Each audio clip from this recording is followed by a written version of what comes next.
बिस्मिल्लाहिर्रहमानिर्रहीम, अस्सलाम वालेकुम dear students, this is Ahmad Raza Mir. मेरी ये वीडियो मैनेजमेंट अकाउंटिंग यानी कैफ 5 के स्टूडेंट्स के लिए है। 30 दिन के फासले पे सर पेपर हमसे, और ये गाइडेंस वीडियो बनाने का एक ही ऑब्जेक्टिव है कि आपको अगले 30 दिन के लिए एक comprehensive all round revision strategy बताई जाए। ठीक है जी, इस रिवीजन स्ट्रेटजी को आपने अगले एक महीने तक फॉलो करना है। स्ट्रेटजीज है, स्ट्रेटजी भी नहीं, स्ट्रेटजीज आपसे मैं डिस्कस करूंगा इसके अंदर। सबसे पहले मैं सर इस गाइडेंस वीडियो में बात करूंगा पेपर के पैटर्न के ऊपर, और ये जरूरी है। उसकी वजह यह है कि लास्ट फ्राइडे में हमारा पेपर चेंज हुआ है और पेपर में पहली दफा एमसीक्यूज टेस्ट हुए। तो मैं आपको बताऊंगा कि पेपर में कितने मार्क्स के एमसीक्यूज आते हैं, छोटे क्वेश्चंस कितने होते हैं, बड़े क्वेश्चंस कितने होते हैं। फिर मैं बात करूंगा सिलेबस के ऊपर, हमारे सिलेबस को कितने हिस्सों में डिवाइड किया गया है, उनकी वेटेजेस क्या असाइन की गई हैं, और फिर हिस्टोरिकली इन एरियाज को किस तरीके से आईकैप में जो है वो टेस्ट किया गया है, इस पे हम बात करेंगे। ठीक है जी, और इसी डिस्कशन के बाद फिर हम सर कुछ की एरियाज पे बात करेंगे। यानी हर टॉपिक में मैं कुछ 4-5 की एरियाज आपको आइडेंटिफाई करके दूंगा। उसकी बेसिकली 2 ऑब्जेक्टिव्स होंगे। ये वो एरियाज हैं हर टॉपिक के अंदर जिनको अगर आपने कवर कर लिया तो पूरे टॉपिक की तैयारी उससे हो जाएगी। ठीक है जी, और इसी तरह के टॉपिक जो है वो एग्जामिनर टेस्ट करता है ताकि इंटायर टॉपिक की टेस्टिंग हो सके। ठीक है जी, तो ये की एरियाज आपने बहुत तमीज़ और तरीके से करने हैं। मैं फिर रिपीट कर दूं, ये इंपॉर्टेंट टॉपिक्स नहीं हैं, ये की एरियाज हैं जिनसे आपका कॉन्सेप्ट क्रिस्टल क्लियर हो जाएगा, पूरा टॉपिक आपके कंट्रोल में आ जाएगा। फिर हम बात करेंगे रिविजन स्ट्रैटेजीज के ऊपर। 2 स्ट्रैटेजीज मैं आपको दूंगा, आप दोनों में से कोई ऑप्ट कर सकते हैं। अगले 30 दिन की स्ट्रैटेजीज होंगी और दोनों से रिलेटेड इंपॉर्टेंट और की डॉक्यूमेंट्स मैं आपको दूंगा जो आपने यूज करने हैं रिवीजन के दौरान। ठीक है जी, कुछ की टिप्स आपको दूंगा क्योंकि ये सब्जेक्ट ऐसा है जो लोगों को लगता है कि यार कैफ का सबसे मुश्किल सब्जेक्ट है। क्योंकि आमतौर पे जो अकाउंटिंग के पेपर्स आते हैं ना, उसमें आपको पता होता है कि यार ये सवाल ईपीएस का है, ये सवाल कंसोलिडेशन का है, ये सवाल फाइनल अकाउंट्स का है, ये सवाल से आईएएस 16 का है। लेकिन जब आप कॉस्ट एंड मैनेजमेंट अकाउंटिंग का पेपर दे रहे होते हैं, यानी मैनेजमेंट अकाउंटिंग के पेपर में आपको यही नहीं पता चल रहा होता कि यार ये सवाल आया किस टॉपिक से, आया ये डिसीजन मेकिंग का टॉपिक है, आया ये ब्रेक इवन का टॉपिक है, तो आपको सवाल पिक करने में मसला होता है। तो जो रिवीजन स्ट्रेटजीज मैं आपको बताऊंगा ना, आपने इनको रिलीजियसली फॉलो करना है ताकि इनमें ऐसे बहुत सारे सवाल आपके सामने से घूम जाएं, नज़र से आपके जो है वो नज़र के सामने आ जाएं और आप उनको कर लो, देख लो, ताकि आप अच्छे तरीके से तैयार हो सको। तो की टिप्स में मैं आपको टिप्स दूंगा, इंपॉर्टेंट डॉक्यूमेंट्स आपको दूंगा सर ऊपर, रिवीजन स्ट्रेटजीज पे आपसे बात करूंगा। अच्छा जी, मैं सबसे पहले पेपर के पैटर्न पे बात कर लूं। सर हिस्टोरिकली इस पेपर में एमसीक्यूज टेस्ट नहीं होते थे, लेकिन अब आईकैप के तमाम कैफ के पेपर्स के अंदर जो है वो एमसीक्यूज टेस्ट होते हैं, और मैनेजमेंट अकाउंटिंग का पेपर कोई एक्सेप्शन नहीं है। मैनेजमेंट अकाउंटिंग के पेपर में सेक्शन ए 45 से 55 नंबर का है, लेकिन आमतौर पर 50-52 नंबर का ये एरिया आता है। 50-52 नंबर का जो है वो सेक्शन बी होता है। सेक्शन ए में 10 मार्क्स के एमसीक्यूज हैं, 10 नंबर के एमसीक्यूज हैं। 10 एमसीक्यूज मैंने नहीं कहा, 10 नंबर के एमसीक्यूज मैंने कहा। ठीक है जी, फिर 5 छोटे सवाल हैं जिनकी टोटल वेटेज जो है वो 40 से 42 नंबर की है, और एक सवाल के मैक्सिमम नंबर 10 होंगे। यानी एक छोटा सवाल आमतौर पर जो है वो 8, 7, 6, 5, 10 नंबर का टेस्ट हो जाएगा। 5 छोटे क्वेश्चन 40 नंबर के लिए, एक एमसीक्यूज का क्वेश्चन 10 मार्क्स का, और फिर इसके बाद 3 लॉन्ग क्वेश्चन। ये 3 लॉन्ग क्वेश्चन भी लगभग 50 मार्क्स के होंगे। ठीक है जी, और मैक्सिमम एक सवाल के 20 नंबर हो सकते हैं इसके अंदर। ठीक है जी, तो इसका मतलब ये कि सर हमारे पास थे एक एमसीक्यूज का क्वेश्चन, ठीक है जी, 5 शॉर्ट क्वेश्चंस, और फिर हमारे पास सर 3 लॉन्ग क्वेश्चंस। ठीक है जी, तो आप देख लें कि आपको जो है वो तैयारी इस तरह करनी है ताकि पेपर में आपका हाथ चलता रहे, क्योंकि लेंदी होगा पेपर। ठीक है जी, अच्छा अब मैं एक बड़ी इंपॉर्टेंट डिस्कशन करने जा रहा हूँ। कि जब आप सिलेबस देखेंगे ना अभी मेरे साथ, तो आपको कुछ टॉपिक्स नजर आएंगे T1, कुछ टॉपिक्स आपको नजर आएंगे T2। T1 का मतलब है टेस्टिंग लेवल। अगर किसी टॉपिक के आगे सिलेबस में T1 लिखा है तो इसका मतलब है भैया इससे मैक्सिमम 8 नंबर टेस्ट हो सकते हैं, और किसी टॉपिक के आगे T2 लिखा है तो इसका मतलब है इससे मैक्सिमम 20 नंबर टेस्ट हो सकते हैं। तो लोगों का एक व्यू ये जाता है कि यार ये जो 20 नंबर वाला एरिया है ना, इस पे एग्जामिनर लॉन्ग क्वेश्चन भी बना सकता है, और एग्जामिनर चाहे तो इस पे शॉर्ट क्वेश्चन भी बना सकता है। ठीक है जी, दोनों टाइप के क्वेश्चन इससे बन सकते हैं। मैक्सिमम 20 नंबर है ना, डिसीजन मेकिंग का टॉपिक है, उसके मार्क्स 20 हैं। एग्जामिनर चाहे तो उससे सर 8 नंबर का सवाल भी बना सकता है, 10 नंबर का सवाल भी बना सकता है, 15-20 नंबर का सवाल भी बना सकता है। लेकिन कुछ टॉपिक्स ऐसे हैं जो 8 मार्क्स के, ठीक है जी, 8 मार्क्स मैक्सिमम। तो लोगों का ये व्यू पॉइंट होता है कि यार ये छोटे सवालों में टेस्ट होगा, तो अगर एक आध इस तरह का छोटा टॉपिक है तो छोड़ के चले भी जाएंगे तो कोई मसला नहीं होगा। ये नहीं करना अल्लाह के वास्ते। बाज़ औक़ात एग्जामिनर एक अच्छा डिसीजन मेकिंग का सवाल पूछता है, उसमें 8 नंबर का जो है वो लर्निंग कर्व भी कवर कर लेता है, ठीक है जी, 8 नंबर का जो है वो ओवरहेड की एब्जॉर्प्शन भी कवर कर लेता है। तो खुदा के वास्ते अगर आपने 8 नंबर देख के कोई टॉपिक छोड़ा, मे बी वो आपका पूरा 20 नंबर का सवाल ख़राब कर दे, क्योंकि एग्जामिनर 2-3 टॉपिक्स मिला के पूछ लेता है बाज़ औक़ात। उसके अंदर एक ही टॉपिक के अंदर 2-3 छोटे छोटे टॉपिक्स आ रहे, मिसाल के तौर पर एक सवाल आ जाए ओवरहेड्स का, वो कहे जी ओवरहेड एलोकेट करके दो ट्रेडिशनल तरीके से भी, एबीसी से भी। अब आपने एबीसी नहीं किया है, फंस जाओगे सवाल के अंदर। वो आपको एक सवाल देता है डिसीजन मेकिंग और उसके अंदर लेबर की जो है वो चीज़ डाल देता है, फंस जाओगे आप, ठीक है जी। आपको एक सवाल देता है से मिसाल के तौर पर थ्योरेटिकल एस्पेक्ट उस पर टेस्ट करता है, प्रोसेस और से जो हमारे पास वो टॉपिक है जॉब ऑर्डर कॉस्टिंग का, उन दोनों पे एक सवाल आ सकता है कि जी दोनों के डिफरेंसेस बताएं, या एक सवाल आ जाए उसमें कहे कि जी जॉब ऑर्डर कॉस्टिंग के हिसाब से करते हैं, बताएं इसमें प्रोसेस कॉस्टिंग क्यों अप्लाई नहीं हो सकती है। तो याद रखिएगा टॉपिक कोई छोड़ के नहीं जाइएगा, आपने एक टॉपिक भी नहीं छोड़ना है, भले उसके मार्क्स 8 नजर आए, भले 20 नजर आए, करना जरूर है, कम से कम क्लास के रजिस्टर की हद तक। ऐसा है। आए जरा हम डिटेल में सिलेबस के बारे में बात करते हैं सर। बिस्मिल्लाहिर्रहमानिर्रहीम। सर मेरे सामने इंटायर मैनेजमेंट अकाउंटिंग का सिलेबस मौजूद है, और ये इंटायर सिलेबस के 3 सेपरेट जो है वो सेगमेंट्स हैं, सेगमेंट 1, सेगमेंट 2 और सेगमेंट 3। और सर मैंने ये हिस्टोरिकल टेस्टिंग इसकी रखी है मार्च 22 से लेकर मार्च 26 तक, यानी एंटायर कोर्स के कौन कौन से टॉपिक कितने कितने मार्क्स के लिए हिस्ट्री में टेस्ट हुए, ये डाटा आपके पास है, आप इसको सामने रख सकते हो, ठीक है जी। कोर्स में सर मार्च 22 के बाद कोई चेंज नहीं आया, छोटे मोटे चेंजेस आते रहे, लेकिन वो कोई ऐसा चेंज नहीं है कि इसमें कोई टॉपिक निकला हो या आया हो। एक टॉपिक इनफैक्ट मैन्युफैक्चरिंग अकाउंट पहले भी मौजूद था, अब भी मौजूद है, लेकिन अब इसको स्पेसिफिक जो है वो सिलेबस के अंदर लिख दिया गया है। तो अच्छा, जो हमारे पास पहला एरिया है सर, ये 7 टॉपिक्स हैं इस एरिया में, 35 से 45 नंबर का एरिया है। हिस्टोरिकली सर इसमें से 1 लॉन्ग और 3 शॉर्ट या 2 शॉर्ट टेस्ट हुए हैं सर। हिस्टोरिकली इस एरिया में से 4 टॉपिक्स जो है वो जनरली टेस्ट होते हैं, 4-3 आमतौर पर हिस्टोरिकली इसमें 3 टॉपिक टेस्ट हो जाते हैं, एक बड़ा 2 छोटे, या एक बड़ा कह लें 12-13 मार्क्स का और 3 छोटे भी टेस्ट हो सकते हैं, क्योंकि मार्क्स इसके अंदर 45 हैं। आमतौर पे हिस्टोरिकली इसको 35 नंबर के टेस्ट किया गया, क्योंकि ये वो एरिया है जिसमें मजदूरी ज़्यादा है, कॉन्सेप्ट्स इतने टेक्निकल नहीं है, ठीक है जी। अच्छा जी, इन्वेंट्री वैल्यूएशन पे आमतौर पे सर पास में अगर आप देखें तो बड़े बड़े क्वेश्चंस भी आए बड़े मार्क्स के लिए, लेकिन रिसेंट पास में इस पे एग्जामिनर ने 2 अटेम्प्ट से जो है वो छोटे सवाल पूछे। बड़े सवाल की तैयारी इस टॉपिक के हिसाब से ज़रूर करना। लेबर कॉस्टिंग आमतौर पर सर छोटे नंबर के लिए ही हिस्टोरिकली टेस्ट होता रहा है, हमें भी डिसीजन मेकिंग के साथ आ जाता है, ठीक है जी, बड़े सवाल का एक पार्ट बन जाता है, लेकिन सर बड़े लंबे टाइम से लर्निंग कर्व जो है वो टेस्ट नहीं हुआ। लर्निंग कर्व देख के जाइएगा, जनरल एंट्रीज भी लेबर की देख के जाइएगा, ठीक है जी। अच्छा जी, फिर ओवरहेड्स बड़ा आसान सा टॉपिक है, मे बी ओवरहेड्स और एक्टिविटी बेस्ड कॉस्टिंग मिला के शायद किसी अटेम्प्ट में टेस्ट हो जाए, ठीक है जी। लर्निंग यानी वो ऐसे पूछ सकते हैं कि जी ओवरहेड एलोकेट करके दें ट्रेडिशनल बेसिस से, ओवरहेड एलोकेट करके दें एक्टिविटी बेस्ड कॉस्टिंग से। एक ही सवाल में दोनों चीजें डाली जा सकती हैं, ठीक है जी। अगर इस तरह आया तो बड़े मार्क्स के लिए टेस्ट हो जाएगा, अदरवाइज सर ये दोनों में पोटेंशियल है कि छोटे मार्क्स के लिए टेस्ट हो सकते हैं। एक्टिविटी बेस्ड कॉस्टिंग पिछली 2 अटेम्प्ट से टेस्ट नहीं हुआ, इसके चांसेस ओवरहेड के मुकाबले में कंपैरेटिवली ज्यादा है, ठीक है जी। Sir job order costing past में बहुत पहले टाइम 16 नंबर के लिए सितंबर 23 में टेस्ट हुआ है। अच्छी तगड़ी जनरल एंट्रीज इसके ऊपर आ सकती हैं, कंट्रोल एंट्रीज आ सकती हैं, जॉब कॉस्ट शीट बनाने को आ सकती है। सर नीचे वाले दोनों टॉपिक्स सर ये एक ही जैसे टॉपिक्स हैं, दोनों में पीएनएल बनाना पड़ता है। लास्ट टाइम ये 13 नंबर का टेस्ट हुआ है, अगर इससे कोई सवाल टेस्ट होता है तो सर वो मोरलेस इस तरह का हो सकता है कि मार्जिनल की पीएनएल दी हो, एब्जॉर्प्शन में कन्वर्ट करना हो, ठीक है जी।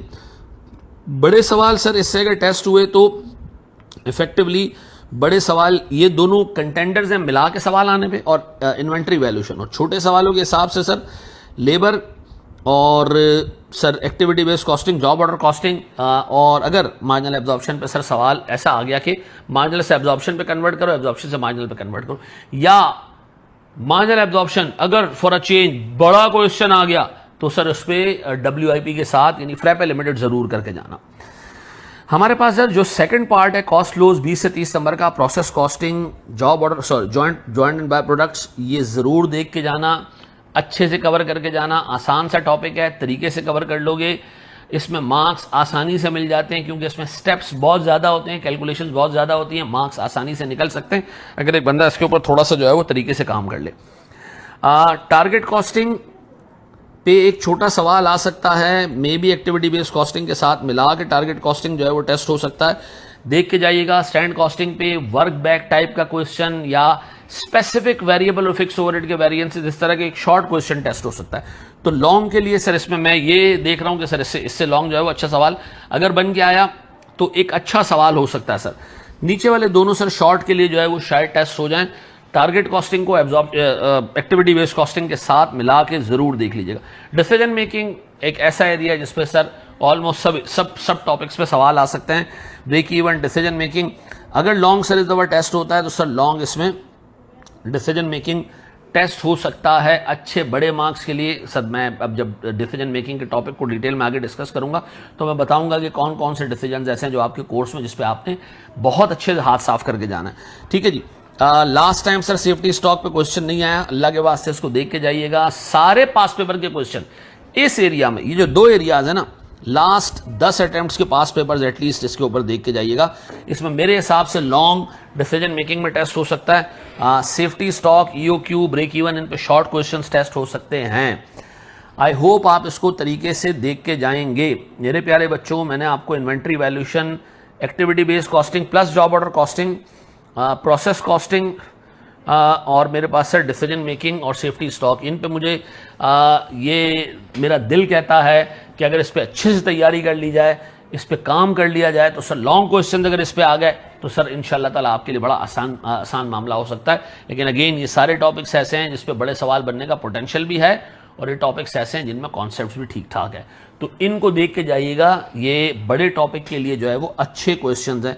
बाकी को जो है फिर बता दूं, एक टॉपिक भी आप छोड़ के गए, यकीन करें एग्जामिनर 80, 90, 85%, 90% कोर्स को टेस्ट करता है, आप पछताएंगे। छोड़ के कुछ नहीं जाना, कोई गैस पेपर नहीं है ये, ठीक है जी, दिमाग में रखिएगा ये ऐसा है। तो बड़े सवालों के लिए मैंने आपको बता दिया सर, इन्वेंट्री वैल्यूएशन पे काम ज्यादा अच्छे से कर लेना, activity based costing, job order पे अच्छे से कर लेना, process costing, joint by products के ऊपर, डिसीजन मेकिंग और सेफ्टी स्टॉक के ऊपर। ठीक है जी, एक स्टेप आगे बढ़ते हैं, कुछ की एरियाज में हम बात कर लेते हैं।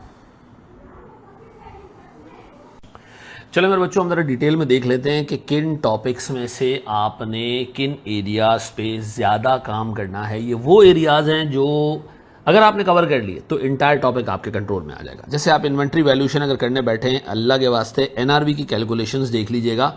रॉ मटेरियल की NRV अलग तरीके से निकाली जाती है, WIP की NRV अलग तरीके से निकाली जाती है, फिनिश गुड्स की NRV अलग तरीके से निकाली जाती है। इनकी NRV के लिए selling price less further cost और कॉस्ट टू सेल जो है वो माइनस होता है। रॉ मटेरियल की NRV रिप्लेसमेंट वैल्यू से निकाली जाती है, देख लेना अच्छे तरीके से।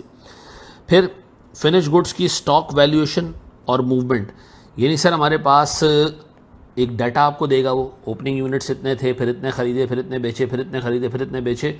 ठीक है जी, ये परपेचुअल और पीरियोडिक दोनों तरीके से देख लीजिएगा। अच्छा, फिर वैल्यूएशन टेक्निक्स अच्छे से देख लीजिएगा, फीफो, वेटेड एवरेज। ठीक है जी, और बिल्डअप ऑफ मैन्युफैक्चरिंग कॉस्ट, यानी आपके पास मैन्युफैक्चरिंग कॉस्ट का मतलब है आपको सवाल दे सकता है जी ये ओपनिंग रॉ मटेरियल है, ये क्लोजिंग रॉ मटेरियल है, ये परचेज्ड है, रॉ मटेरियल कंज्यूम्ड आ जाएगा, लेबर उसमें डाल देना, ओवरहेड उसमें डाल देना, फिनिश गुड्स की मैन्युफैक्चरिंग कॉस्ट आ जाएगी। ओपनिंग फिनिश गुड्स के यूनिट्स होंगे, मैन्युफैक्चरिंग कॉस्ट होगी, क्लोजिंग यूनिट्स होंगे, कॉस्ट ऑफ गुड्स सोल्ड आ जाएगा। यानी जिस तरह मैन्युफैक्चरिंग अकाउंट बनाते हैं उस तरह की चीज़ें भी देख लीजिएगा। एडजस्टिंग एंट्रीज रिसेंट पास्ट में एग्जामिनर काफ़ी दफ़ा पूछ चुका है, जिसमें इन्वेंट्री वैल्यूएशन में मिस्टेक्स होती हैं, उसको सही किया जाता है, देख लीजिएगा। और अल्लाह के वास्ते एक चीज़ याद रखिएगा कि जो हमारे पास कैलकुलेशन आती है ना उसकी, आपका अल्लाह भला करे, हमारे पास जो NRV की कैलकुलेशन आती है, याद रखिएगा NRV हमारे पास क्लोजिंग स्टॉक पे कैलकुलेट होता है। साल के दौरान NRV की एडजस्टमेंट नहीं होती, जो क्लोजिंग स्टॉक होता है जो बच जाता है साल के एंड पे, NRV की एडजस्टमेंट उस पे होती है। अच्छा जी, लेबर में लर्निंग कर्व के चैप्टर को अच्छे से देख लीजिएगा। ऐसा सवाल आ सकता है लर्निंग कर्व पे कि जी एक प्रोडक्ट है, बताएं इसको हम इंट्रोड्यूस करें, मे बी प्रोडक्ट में पहले साल लॉस आ रहा हो लेकिन लर्निंग की वजह से आगे के सारे सालों में प्रॉफिट्स आ रहा हो, तो प्रोडक्ट वायबिलिटी के ऊपर अच्छा सवाल आ सकता है। ठीक है जी। हामिद लिमिटेड नाम का एक क्वेश्चन है, वो देख लीजिएगा, उसमें नया प्रोडक्ट लाने के ऊपर जो है वो आपको डाटा दिया हुआ है, पास पेपर से फाइनल का क्वेश्चन है, 5 साल का डाटा दिया है, उसमें पहले साल में भी थोड़ा सा प्रॉफिट है लेकिन आगे के सालों में लर्निंग की वजह से ज़्यादा प्रॉफिट है, वो देख लीजिएगा। ठीक है जी। फिर सवाल आ सकता है कि जी हम जो है वो बताएं, हमारे पास मिसाल के तौर पर एक प्रोडक्ट के 100 यूनिट्स बन चुके हैं और 100 और मांग रहा है कस्टमर। ठीक है जी, बताएं जी लर्निंग कर्व की वजह से इन 100 एडिशनल यूनिट्स पे हमें क्या प्रॉफिट मिल सकता है, कम होगा प्रॉफिट ज़्यादा होगा, ये पूछ सकता है आपसे। लेबर कॉस्ट के ऊपर जनरल एंट्रीज का एक सवाल है पाक एयर के नाम से, वो आप देख लीजिएगा अच्छे से। जनरल एंट्रीज में आप देख लीजिएगा लीव इनकैशमेंट की जनरल एंट्री, बोनस की जनरल एंट्री, जो प्रोविजन वगैरह बन रहे होते हैं, बेसिक पे की जनरल एंट्री, पेमेंट की जनरल एंट्री, टैक्स डिडक्शन की जनरल एंट्री, इस तरह की जनरल एंट्री उसके अंदर दी हुई है, अच्छे से देख लीजिएगा।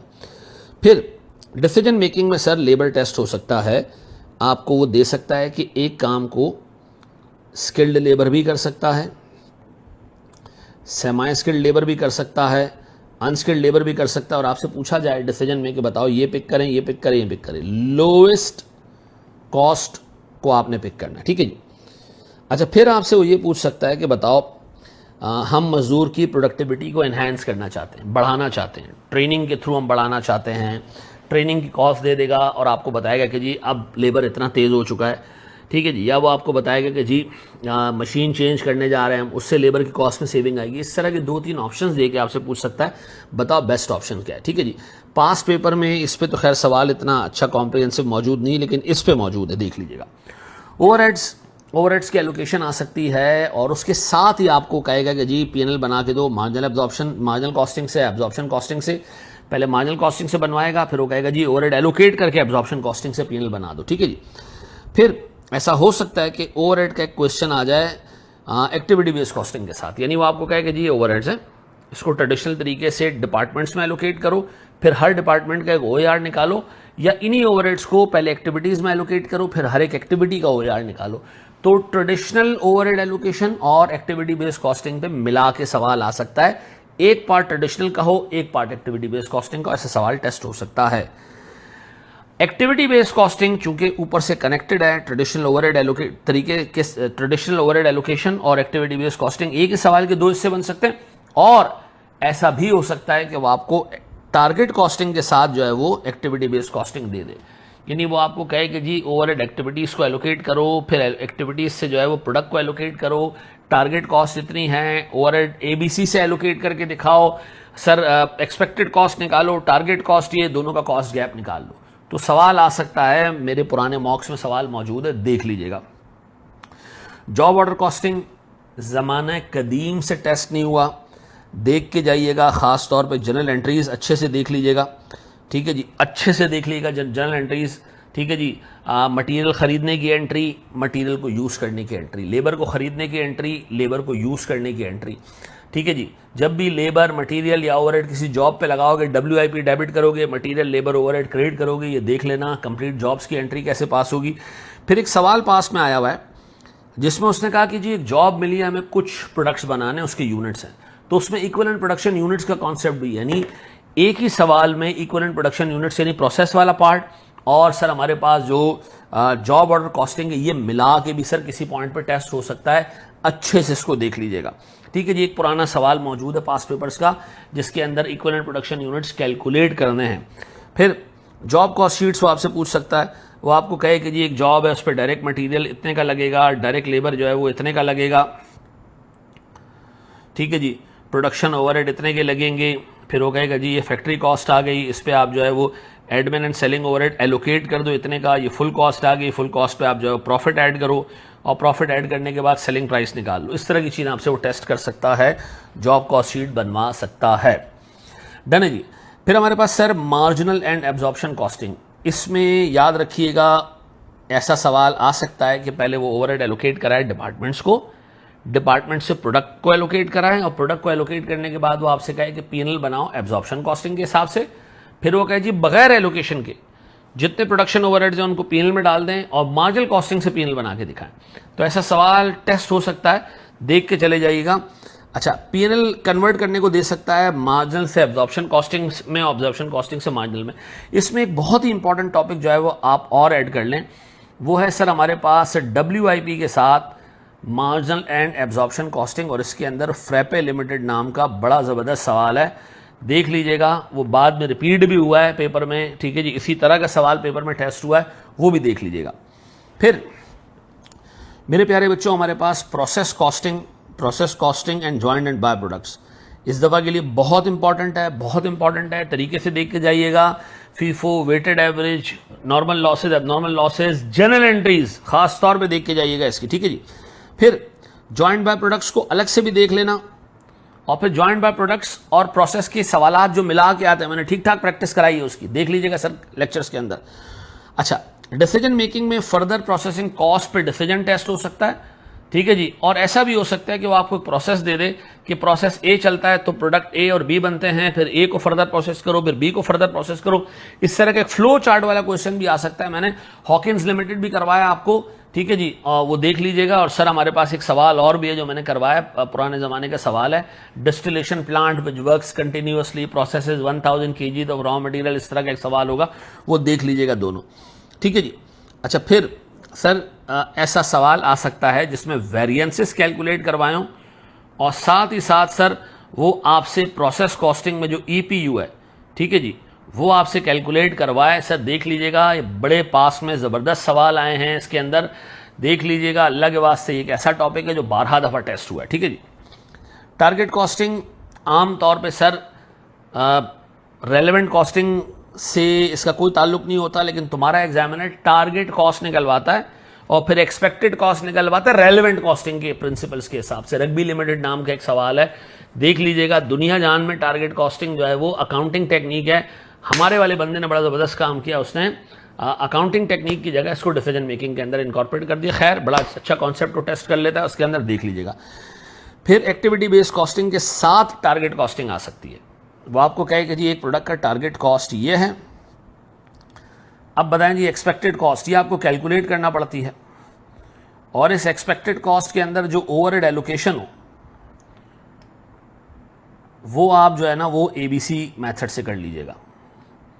ऐसा सवाल मैंने अपने मॉक्स में दिया, अल्लाह के वास्ते बड़े तमीज़ और तरीके से देख लीजिएगा, ऐसा है। फिर मेरे प्यारे बच्चों, स्टैंडर्ड कॉस्टिंग पे सर मटेरियल के डिटेल्ड वेरिएंसेस बड़े लंबे टाइम हो गए टेस्ट नहीं हुए, मटेरियल प्राइस, यूजेज, ठीक है जी, और उसमें दो रॉ मटेरियल आ रहे हो ABC, ठीक है जी, इस तरह के मटेरियल से रिलेटेड वेरिएंसेस देख लेना। बजटेड और एक्चुअल प्रॉफिट की रिकंसिलेशन लास्ट टाइम टेस्ट हो चुकी है सारे डिटेल्ड वेरिएंसेस के साथ। इस दफ़ा मटेरियल के वेरिएंसेस को ढंग से देख लीजिएगा, वर्क बैक देख लीजिएगा। थ्योरी का क्वेश्चन भी इस पे आ सकता है कि बताएं ये फेवरेबल है या एडवर्स है, इसके रीजंस बताएं, तो वो रीजंस की एक लिस्ट है, वो याद कर लीजिएगा, ठीक है, मैं आपको ग्रुप पे शेयर भी कर दूंगा। अच्छा, एक सवाल और स्टैंडर्ड कॉस्टिंग पे टेस्ट हो सकता है, और वो ये कि आपसे सिर्फ और सिर्फ फिक्स्ड ओवरहेड और वेरिएबल ओवरहेड के वेरिएंसेस पूछे, देख लीजिएगा उसको बहुत तमीज़ और तरीके से। ब्रेक इवन का इंटायर चैप्टर, मुकम्मल चैप्टर, सिंगल प्रोडक्ट हो, मल्टी प्रोडक्ट हो, मार्जिन ऑफ सेफ्टी हो, ब्रेक इवन, सर पूरा का पूरा एक चीज नहीं छोड़ना है इसके अंदर, पूरा का पूरा करना। क्यों? उसकी वजह यह है कि CBP का चैप्टर आप जितना अच्छे से कवर करके जाओगे, डिसीजन मेकिंग का चैप्टर आपका उतना अच्छे से कवर होगा। डिसीजन मेकिंग में लास्ट टाइम सर टेस्ट हुआ है आपका, अल्लाह भला करे, फर्दर प्रोसेसिंग का डिसीजन टेस्ट हुआ है, सॉरी मेक और बाय का डिसीजन टेस्ट हुआ है। तो इस दफ़ा फर्दर प्रोसेसिंग के डिसीजंस को अच्छे तरीके से देख लीजिएगा, शट डाउन डिसीजंस को अच्छे तरीके से देख लीजिएगा, रेलेवेंट कॉस्टिंग को डिटेल में देख लीजिएगा, और लिमिटिंग फैक्टर पे कम से कम 6-7 सवाल कर लीजिएगा। इसके अलावा EOQ में 2 पार्ट्स होते हैं सर, एक हमारे पास EOQ की कैलकुलेशन होती है, सिंपल EOQ, और एक हमारे पास सेफ्टी स्टॉक वाला पार्ट होता है, ठीक है जी। ये सेफ्टी स्टॉक वाले पार्ट पे जितने भी पास पेपर में सवाल आए, ये रिसेंटली आना शुरू हुए हैं, पिछली जो है वो तकरीबन 7-8 अटेम्प्ट से आ रहे हैं, इससे पहले नहीं आते थे, ठीक है जी। ये तरीके से देख के जाइएगा। मशहूर लिमिटेड है, पता नहीं मशहूर लिमिटेड है, वो देख लीजिएगा। फिर 2 अटेम्प्ट पहले एक सवाल है स्टॉक आउट का, बहुत अच्छे सवाल मौजूद हैं, सारे करके जाने आप। लिमिटिंग फैक्टर पे पिछले 12-13 अटेम्प्ट में जितने सवाल हैं वो करने आपने, और सर हमारे पास जो सेफ्टी स्टॉक के क्वेश्चंस आए सारे के सारे आपने करने, ठीक है जी। आई होप ये आप सारे के सारे टॉपिक्स देख लोगे। अगर ये कवर हो गया इंशाल्लाह ताला ठीक ठाक चांसेस हैं कि आपके पास जो पेपर में सवालात आ रहे होंगे ना उसको भी आप आराम से कर पाओगे, ठीक है जी इंशाल्लाह। थैंक यू जी। एक स्टेप आगे बढ़ते हैं सर। बिस्मिल्लाहिर्रहमानिर्रहीम। सर हम रिवीजन स्ट्रेटजीज पे बात कर लेते हैं जनाब। आपने जब रिवाइज करने बैठना है ना चीज़ों को तो सबसे पहले क्लास रजिस्टर उठाना है और आपने 6 टॉपिक्स आपने बगैर कुछ देखे सिर्फ क्लास रजिस्टर से रिवाइज करने। उसमें पहले ब्रेक इवन, EOQ और स्टॉक आउट का decision, relevant costing and limiting factor, sir process and joint by products, job order costing, learning curve. ये 6 टॉपिक करने के बाद आपने उठाना है लिस्ट, ठीक है जी। 2 लिस्टें मैं आपको दे रहा हूं सर, आपकी मर्जी, दोनों में से किसी एक लिस्ट को फॉलो कर लें। एक लिस्ट है मेरी किताब की लिस्ट, उसमें से कुछ सवाल आते हैं, ठीक है जी। ये लिस्ट है सर मेरी किताब की। हर टॉपिक के सर मैंने कुछ क्वेश्चंस मार्क किए हुए, इजी, एवरेज और डिफिकल्ट। कम से कम डिफिकल्ट क्वेश्चन आपने कंप्लीट करने हर टॉपिक के। पहले 6 टॉपिक क्लास रजिस्टर से घुमा लेना, उसके बाद फिर आप इस पास पेपर्स में पढ़ना और रिमेनिंग टॉपिक साथ साथ कवर करते जाना। डन है जी। एक तरीका तो ये कि सर आप मेरी किताब वाली लिस्ट कवर कर लें, कॉम्प्रीहेंसिव लिस्ट है। किताब आपको यार कहीं ना कहीं से मिल जाएगी, आप ढूंढ लीजिएगा, ठीक है जी। दूसरा ये, अच्छा इसके साथ आप लास्ट 3-4 अटेम्प्ट के पास पेपर्स इसलिए देख लेना ताकि आपको आइडिया हो जाए कि पेपर आ कैसे रहा है। दूसरा लिस्ट है सर मेरे पास पास पेपर्स की लिस्ट। वो ये है सर, हर टॉपिक के मैंने पास पेपर के कुछ जो है वो सवालात पिक किए हैं, जिसमें से कुछ गुड हैं, कुछ इजी हैं, कुछ मॉडरेट हैं, लेकिन आपने तमाम गुड क्वेश्चंस करने हैं। मैंने इसमें सर क्वेश्चन नंबर, अटेम्प्ट, सवाल में एग्जैक्टली पूछा क्या है, क्वेश्चन में लिखा क्या है, ये सारी चीजें दोनों लिस्टें मैं आपसे शेयर कर रहा हूं। इधर किताब वाली लिस्ट फॉलो कर लेना या ये वाली लिस्ट फॉलो कर लेना। किताब वाली लिस्ट फॉलो कर रहे हो तो लास्ट 2-3 अटेम्प्ट के पास पेपर साथ में एडिशनल कर लेना, ठीक है जी। तो खुदा के वास्ते ये चीजें कवर करनी है। पहले 6 टॉपिक रजिस्टर से, फिर लिस्ट के साथ साथ बाकी के टॉपिक्स। लिस्ट ए भी पिक कर सकते हो, लिस्ट बी भी पिक कर सकते हो। दोनों इस वीडियो में मौजूद जो नीचे लिंक आ रहा है सर, उसके अंदर आप जो है उठा लीजिएगा, या डिस्क्रिप्शन ऊपर आ रही होगी, नीचे आ रही होगी, आप देख लीजिएगा। उसमें गूगल ड्राइव का एक लिंक होगा, आप उस पे से सारी चीजें पिक कर सकते हैं। देख लीजिएगा मेरे बच्चों। मैं फिर आपको बता दूं, पहले रजिस्टर क्लास का, फिर 2 में से एक लिस्ट, ऐसा है। दोनों लिस्टें जबरदस्त हैं। लिस्ट 2 कंपैरेटिवली छोटी है, इसमें कोई 40 से 45-50 के करीब सवाल निकल आएंगे।